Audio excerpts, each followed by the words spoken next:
Welcome. This video is going to show you how to use Google Docs. So once you've logged into your Google account, if you go up top here to where there's these dots, you can either go through Google Drive, which has docs, spreadsheets, and all that, or you can just press more, and Google Docs will be this blue rectangle. Once you click there, it's going to pull up all the docs that you have. Now, if you've never had a Google Doc, then it won't show any here. They do at the top have you can start a new document, and this can just be a blank document. You know, there's different formats you can choose from, and you can like go through the gallery and all that. Now there are a million different formats you can choose from, which makes it really nice. But we're just going to start off by making a blank one. Now, if you've ever used Microsoft Word, it is very, very similar to that. Just instead of saving it to your actual computer device, it will actually save it online. So you never have to worry, and it automatically saves. So if you notice, there's no save buttons on this Google Doc at all. And that's because it'll all save automatically, and I'll show you what I mean here in a minute. So the first step you always need to do is you need to add a title. All you gotta do is click up here, and we can just say example for today. And click out, and it automatically saves. See here, right here, it says saving, and then it says all changes saved. So you will always know it'll say it's all saved. So this is just like a typical Word document.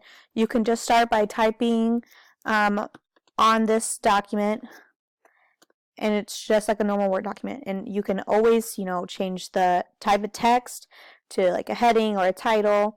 You can change the font size, the bold, italics, underlined, all that. Of course, bullets, line spacing, all that's right up here. Now, if you ever need this part up here to like shrink down a little bit, if you ever press this arrow, it'll shrink it down a little bit and it gives you more of a screen here. Now, there is this little extra pencil over here, which is editing mode.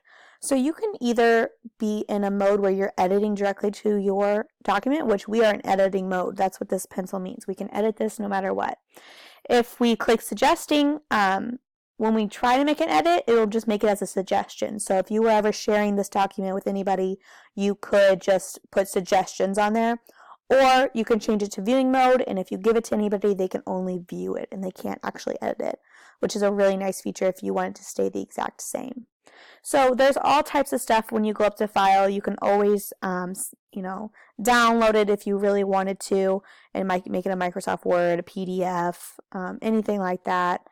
Now, if you want to insert, you can insert images from the computer. You can actually search the web, and it will pull the web up here, and it's just going to go through Google Images. You can add a table, which for educators I find very useful for making rubrics. So if you just do a 2x4, it automatically puts it in there, and you can go through and edit that just as you would on anything else, which is very nice. And there's also these undo and redo buttons, very helpful. So if I want to just undo what I just did, automatically goes away, and you see it's already saved. And I can always go back. Now also, if you click up here, it'll show you what different types everything that has been done to a document. So you can see that I started typing this today at this time, and before that it was just a blank page. So if I ever wanted to go back and start completely over, or I want to go back to what I did 2 days ago, you can always click restore this version, and it will restore it to whatever you had left. We're not going to do that because we're just editing. Of course, there's always print and spell check. When you're inserting, you can insert anything, a chart, or the different horizontal lines that go across a page breaks, a link, a comment. So comments are very nice, and you just put off to the side and say, don't forget to finish this sentence. And then it would just comment it, and it stays there until someone comes back and resolves it and said, oh, yep, I did finish it. Now, I did go back just to show you that now that will be saved under here, and it's going to pop up as my recent one.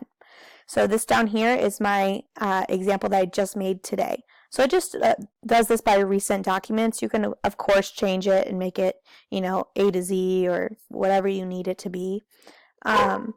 this is a very simple way. If you're very familiar with Microsoft Word, it is very easy to use and navigate.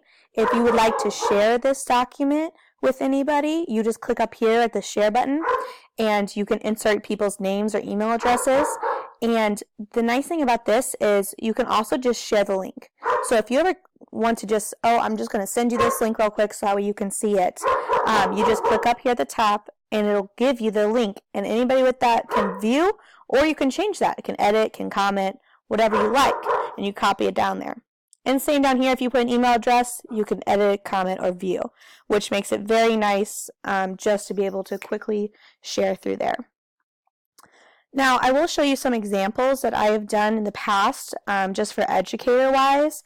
I've made a choice board on here before, which is, just for morning work, by just creating a table on here and inserting images. You can easily create something that your students could use. And you don't necessarily have to print this out. If you're one-to-one, you can just have this on their Google Drive, share it with them, and they would always have access to it, and they could go through here and say, oh, yep, done that, or, this is what I need to do. I also found it very useful to make rubrics on, and I have a sample rubric here. Oops, I went back to my example. My sample rubric is very simple, nothing crazy, but I can either view or edit it, so let's just go to the editing screen. Now, all I had to do here was add a table, so that's where you go to insert, and you just go to table and you add how many you want up and down, and it would just continue on as if you want to make it bigger. But it's very simple just to add your text into the rubric and go through there. There's the possibilities are endless when talking about Google Docs, because when you go through here, there's so many different graphics you can make, or you can just simply be typing on a piece of paper, like just filling out, an essay, or adding pictures about a book, anything. The possibilities are endless, and it is great that Google Docs saves this all online. You never have to worry. It's automatically saved, and you have so much space to save everything. I can go on and on about the uses, but once you get in and start messing with it, you start to get used to all the different things you create. Now, this is just a quick overview. If you do have any questions, please feel free to reach out, and I hope this is very helpful. Thank you.